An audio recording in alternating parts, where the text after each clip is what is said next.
আর আমরা যখন নবীজির মিলাদ শরীফে যখন একটু দাঁড়াই, আমাদের জন্য বেদাতের ফতোয়া রেডি। কথা বলেন ঠিক কিনা? আমাদের জন্য বেদাতের ফতোয়া রেডি। নবীর সাহাবী দাঁড়ায় গেলেন, মাথা ঝুঁকিয়ে দিলেন। দেখুন ইবনে মাজাহ শরীফের হাদিস, যারা মিলাদ কিয়ামকে বেদাত বলে তারা আসলে আমার দয়াল নবীকে চেনে না। আসলে দয়াল নবীকে চেনে নাই। আব্দুল্লাহ ইবনে মাসউদ যদি নবীর সম্মানার্থে দাঁড়াইতে পারেন নবীর সাহাবী হইয়া, আমরা দাঁড়াইতে পারি না? কথা বলেন, পারি না? মনে রাখবেন, এই হলো পেয়ারা নবী রহমতুল্লাহ আলামিনের শান, মান, মর্যাদা। সেই কারণে সুন্নিরা নবীকে ভালোবাসে বলেই নবীর মিলাদ এবং কিয়াম করে। এটা কি বেদাত? না। কথা বলেন, এটা মহব্বতের আমল।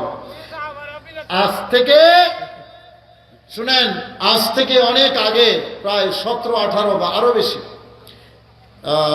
19-20 বছর আগে আমি ঢাকার একটা মসজিদে গিয়েছিলাম ইমামতির ইন্টারভিউ দেওয়ার জন্য। যুবক ভাইরা একটু খেয়াল করো, জরুরি মেসেজ আছে তোমাদের জন্য। ইমামতির ইন্টারভিউ দেওয়ার জন্য ঢাকার একটা মসজিদে গিয়েছিলাম, ছায়াবিথি। 4 জন মৌলভী সাহেব আমার ইন্টারভিউ নেবে। একজন ঢাকা আলিয়ার প্রিন্সিপাল, আরেকজন তামিরুল মিল্লাত মাদ্রাসার মুহাদ্দিস, আরেকজন ওই লালবাগ মাদ্রাসার মুফতি, আরেকজন পাশের এক মসজিদের ইমাম। আমি বদনামি করতেছি না, যারা ছিলেন তাদের কথা বলতেছি আর কি, বদনামি না। তো আমি গেলাম, 33 জন ক্যান্ডিডেট ছিল, আমি সর্বশেষ 33তম। তো 20 বছর আগে আমি আরো বাচ্চা বয়সে ছিলাম না, দাড়িটারি সামান্য ছিল, দেখতে খুব একটা চোখে লাগতো না। গেলাম তো সর্বশেষ ক্যান্ডিডেট হিসেবে। আমাকে ইন্টারভিউতে জিজ্ঞেস করা হলো যে আপনি কি করেন? আমি বললাম আমি শিক্ষকতা করি। কোথায়? বললাম ঢাকার কাদরিয়া তৈয়বা কামিল মাদ্রাসা। এই কথা বলার সাথে সাথে আমাকে বললেন, ও আপনারা তো অন্যরকম, আপনারা তো অন্যরকম। আপনাদের এলাকার অনেক ছাত্র আছে আমার মাদ্রাসায়, বাঞ্ছারামপুরের প্রচুর ছাত্র। কাদরিয়া মাদ্রাসার নাম শুনেন নাই? সবাই শুনেন না আপনারা? আমাদের মাওলানা দ্বীন ইসলাম জিন্দাবাদ, এরও আমার প্রথম জীবনের ছাত্র, যদিও তার দাড়ি পাইকে গেছে, আমার গুলো এখনো কাছে আছে, আলহামদুলিল্লাহ। না, এটা তো বরকত। হযরত ইব্রাহিম আলাইহিস সালামের দাড়ি যখন পাকছিল তো সাদা দেখা আল্লাহকে জিজ্ঞেস করেছে, আল্লাহ এটা কি? সাদা এটা কি? আমার আল্লাহ জবাব দিলেন, এটা হলো সম্মান। সুবহানাল্লাহ, একটু জোরে বলবেন না? দাড়ি যখন একটা পাকলো, নবী ইব্রাহিম আল্লাহকে জিজ্ঞেস করেন, আল্লাহ এটা কি? আমার আল্লাহ জবাব দিলেন, এটা সম্মান। নবী ইব্রাহিম বললেন, আল্লাহ এটা যদি সম্মানে হয় তাহলে আমারও সম্মান আরো বাড়াইয়া দেবে। সুবহানাল্লাহ, আর একটু জোরে বলুন না সুবহানাল্লাহ। আমাকে সম্মান আরো বাড়াইয়া দাও। সেই জন্য দাড়ি পাকা মুরব্বীদেরকে সম্মান করতে হয়। তাদেরকে সম্মান দিয়েছেন কে? আল্লাহ। আসতে কইবেন না জোরে? আল্লাহ। দাড়ি পাকা মুরব্বীদেরকে সম্মান দিয়েছেন কে? আল্লাহ দিয়েছেন। আল্লাহ আমাকে সম্মান আরো বাড়াইয়া দাও। জোরে বলুন না সুবহানাল্লাহ। কি বলতেছিলাম? হযরতে হযরতে সফিনা, না, হযরতে সফিনা রাদিয়াল্লাহু তাআলা আনহুর ওই ঘটনা। তো মদিনায় পৌঁছাইয়া দিলেন। মদিনায়, আরে আমার ঘটনা বলতেছি, ছায়াবিথি মসজিদে আমাকে বলতেছে, আপনারা তো অন্যরকম। আমি বললাম অন্যরকম কি? সবই তো ঠিক আছে। বললো না, আপনারা তো মিলাদ কিয়াম করেন। অন্যরকম বুঝছেন তো? আমরা মিলাদ কিয়াম করি। তো আমি বললাম, হ্যাঁ হুজুর, আমরা মিলাদ কিয়াম করি, তাতে অন্যরকমের কি আছে? কি বলেন? নবীর সালাম দিই, অন্যরকমের কি আছে? বললেন মিলাদ কিয়াম, মিলাদ কোথায় আছে? আমি বললাম কোরআন শরীফে আছে। মনোযোগ আছে আপনাদের? কোথায় আছে? কোরআন শরীফে। সাহস করে বলেন না একটু। কোরআন শরীফে। এই মিলাদ শরীফ কোথায় আছে? কোরআন শরীফে। আছে না নাই? আছে। আছে। ছাত্ররা শুনে একটু, মিলাদ কোথায় আছে? কোরআন শরীফে আছে। এখন হুজুর বললেন কোথায় আছে কোরআন শরীফে? এটা আশ্চর্যের বিষয় না? মিলাদ কোরআন শরীফে আছে। তা আমি বললাম বিসমিল্লাহির রহমানির রহিম, ইয়া আইয়ুহাল্লাযীনা আমানু সাল্লু আলাইহি ওয়া সাল্লিমু তাসলিমা। জোরে বলুন না সুবহানাল্লাহ। এই আয়াত মুখস্থ আছে না আপনাদের? সবার মুখস্থ আছে। তো হুজুর বললেন, ওই একজনই আমাকে প্রশ্ন করছেন, ডাকালিয়ার প্রিন্সিপাল, বাকি তিনজন নীরব। চারপাশে মসজিদ কমিটির আছে অনেক। হুজুর বললেন, এখানে তো দুরূদ শরীফ পড়ার কথা না আছে, মিলাদের কথা কোথায় আছে? এই কথাটা কিন্তু তারা বলে যে আমার আল্লাহ বলেছেন দুরূদ পড়তে, সুন্নিরা মিলাদ পড়ে। বলে কি বলে না? তারা বলে না? তা আমি বললাম, হুজুর নামাজের কথা কোরআন শরীফে আছে? বললেন আছে। বললাম, হুজুর কোথায় আছে? আমি জিজ্ঞেস করতেছি। হুজুর বললেন, ওয়া আকিমুস সালাত, এই তো এখানে আছে নামাজের কথা। তা আমি বললাম, হুজুর এখানে তো সালাতের কথা না আছে, নামাজের কথা কোথায় আছে? একটু বলবেন না সুবহানাল্লাহ? এখানে তো নামাজের কথা না আছে, সালাতের কথা না আছে, নামাজের কথা কোথায় আছে? সালাতুই নামাজ। আমি বললাম, হুজুর দুরুদই মিলাদ। সুবহানাল্লাহ। দুরুদই মিলাদ। সালাত যদি নামাজ হইতে পারে, দুরুদ মিলাদ হইতে পারে কি পারে না? কথা বলেন, পারে কি পারে না? নামের বেশ কম। সালাত যা, নামাজও তা। জোরে বলবেন না? সালাত যা, নামাজও, আর দুরুদ যা, মিলাদও। তো মিলাদের মধ্যে আমরা হিন্দি গান গাই, বাংলা সিনেমার গান গাই, কি করি? নবীর দুরুদ পড়ি না? নবীকে সালাম দেই না? তাহলে সালাত যা, নামাজও তা, দুরুদ যা, মিলাদও তা। আওয়াজ দেন, মিলাদও তা। এই জবাব যখন দিলাম, হুজুরের মোটামুটি প্রাথমিক জবাব নেই। এবার আমাকে বলল যে না, আপনারা তো দাঁড়াইয়া পড়েন। পড়ি কিনা? জি। আওয়াজ দেন, পড়ি কিনা? আমাদের মাওলানা বেলাল এতক্ষণ মিলাদ শরীফ পড়ে নাই, বসে পড়েছেন না দাঁড়াইয়া? দাঁড়াইয়া পড়েছেন। আমরা দাঁড়াইয়া নবীকে সালাম দিই। সম্মান কি দাঁড়ানোতে বেশি না বসাতে বেশি? কথা বলেন, মহব্বত কি বসাতে বেশি না দাঁড়ানো বেশি?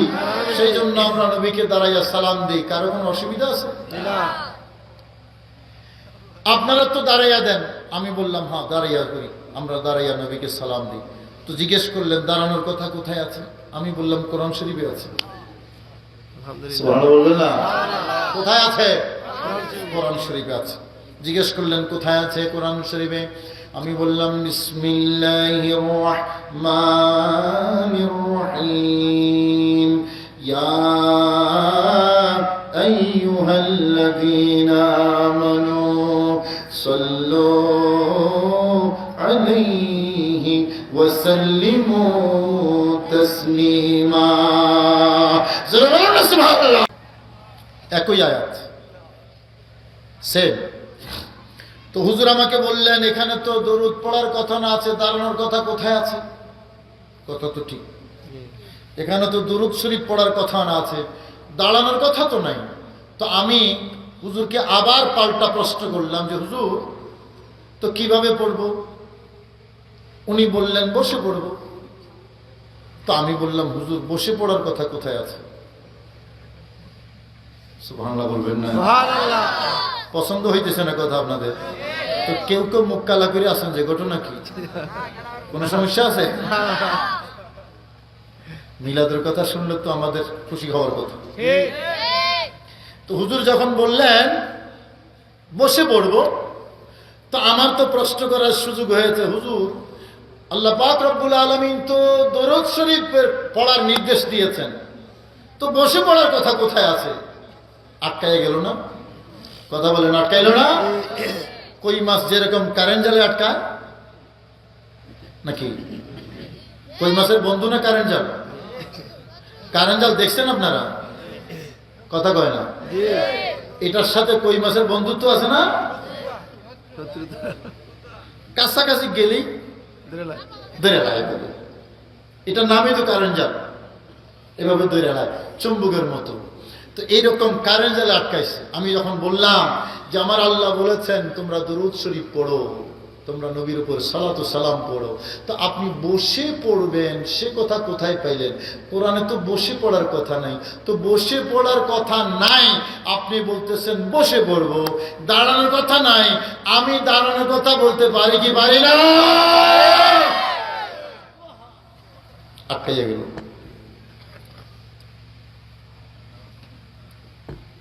লাস্ট কোশ্চেন আমাকে জিজ্ঞেস করলেন, ছাত্ররা শুনতেছ আমার কথা? বললেন না আপনারা তো এভাবে পড়েন, খেয়াল করেন আমার দিকে, আমরা এভাবে পড়ি না নাকি এভাবে পড়ি নাকি এভাবে পড়ি? আমরা কিভাবে পড়ি? এভাবে নামাজের সুরত। তো তিনি বললেন আপনারা তো এভাবে পড়েন। আমি বললাম হ্যাঁ এভাবে পড়ি। নামাজের মতো হয়ে গেল না? নামাজ তো একমাত্র আল্লাহ। কতক্ষণ ঠিক না? নামাজ কার? আল্লাহ। জোরে বলেন আল্লাহ। নামাজ একমাত্র আল্লাহ। অন্য কারোর জন্য নামাজ হয় না, অন্য কারোর জন্য সেজদা হয় না, অন্য কারোর জন্য রুকু হয় না। রুকু বলেন আল্লাহ, সেজদা বলেন আল্লাহ, নামাজ বলেন আল্লাহ, তাসবিহ বলেন আল্লাহ, ইবাদত বলেন আল্লাহ। আল্লাহ ছাড়া কারো ইবাদত চলে না। ইবাদত একমাত্র আল্লাহ। হুজুর বললেন নামাজ তো একমাত্র আল্লাহ। আমি বললাম হ্যাঁ একমাত্র আল্লাহ। তো আপনারা যে এইভাবে মিলাদ পড়েন এটা নামাজের মতো হইয়া গেল না? আমি পাল্টা প্রশ্ন করলাম, হুজুর আপনি তো বসে পড়ার পক্ষে নাকি? হুজুর বসে পড়ার পক্ষে। তো ঠিক আছে হুজুর, বসে যদি পড়ি তাহলে তো এভাবেই পড়বো নাকি? কথা বলেন ঠিক না? বসে যদি পড়ি তাহলে তো এভাবেই পড়বো। তো এভাবে যদি বসি, এভাবে বসে যদি দুরূদ পড়ি তাহলে নামাজের মতো হয়ে গেল না? কথা বলেন ঠিক না? এই এভাবে নামাজে বসে না, নামাজে এভাবে দাঁড়ায়, এটা যেমন নামাজের অংশ। নামাজে এভাবে বসে, এটা নামাজের অংশ না? কথা বলেন অংশ না? রুকু নামাজের অংশ, সেজদা নামাজের অংশ, বসা নামাজের অংশ, কিয়াম নামাজের অংশ। তো এইভাবে দাঁড়াইলে যদি নামাজের মতো হয়, এইভাবে বসলেও তো নামাজের মতো হবে। কথা বলেন ঠিক কিনা? আর জবাব নেই, লা জবাব। মূলত যারে দেখতে নারী তার চলন বাঁকা। উদ্দেশ্য হলো মিলাদ পড়বে না, দাঁড়াইয়া নবীকে সালাম দেবে না। এই না দেওয়ার জন্য যত প্রশ্ন অবান্তর সব করে কোনোভাবে মিলাদ শরীফ না পড়িয়া থাকা। কথা বলেন ঠিক কিনা? আফসোস, মহাব্বতের এই আমলটা আমার ভাইরা মনে রাখবেন। আল্লাহর প্রিয় নবীর প্রেম এবং ভালোবাসা যে কয়েকটা আমলে তৈরি হয় তার মধ্যে মিলাদ শরীফ হলো সর্বপ্রধান, নবীর দুরূদ হলো সর্বপ্রধান। আমাকে যদি জিজ্ঞেস করেন নবীর প্রেম কিভাবে তৈরি হবে, জবাব একটা, নবীর প্রতি দরুদ ও সালাম। কথা বলেন ঠিক না? নবীর প্রতি দরুদ ও সালাম। সুন্নি উলামায়ে কেরাম দেখবেন সেই জন্য নবীর উপর দরুদ ও সালাম বেশি পড়ে। মা বোনরা যখন বিপদে পড়ে হুজুর ডাকে, হুজুর একটু মিলাদ পড়েন নাকি? হুজুর একটু মিলাদ পড়েন। তারা বলে যে আমরা নাকি হাদিয়ার জন্য মিলাদ পড়ি। জোরে কোন না? নাউজুবিল্লাহ। হাদিয়ার জন্য মিলাদ পড়ি, নাউজুবিল্লাহি মিন জালিক। আমার বাবারা মনে রাখবেন, আহলে সুন্নাত ওয়াল জামাতের উলামায়ে কেরাম তারা নবীর মিলাদের পাগল, দুরূদের পাগল, মদিনার পাগল। তারা হাদিয়ার জন্য মিলাদ পড়ে না। আল্লাহর প্যারা নবী রহমতুল আলামিনের প্রেম ভালোবাসা আমাদের জান্নাতে যাওয়ার টিকিট বলে আমরা মিলাদ শরীফ পড়ি। কথা বলেন ঠিক না? এটা জান্নাতে যাওয়ার টিকিট। যারা নবীর প্রেম ভালোবাসা চিনে নাই, বুঝে নাই, তারাই বিরোধিতা করে। নবীর প্রেম ছাড়া জান্নাতে যাওয়া যাবে না, নবীর প্রেম ছাড়া ঈমানদার হওয়া যাবে না। আল্লাহর শপথ করে বলি, নবীর প্রেম ছাড়া নাজাত পাওয়া যাবে না, নবীর প্রেম ছাড়া শাফাত পাওয়া যাবে না, নবীর প্রেম ছাড়া আল্লাহর রহমত পাওয়া যাবে না, নবীর প্রেম ছাড়া জান্নাত পাওয়া যাবে না। কথা বলেন ঠিক কিনা? আল্লাহু আকবার।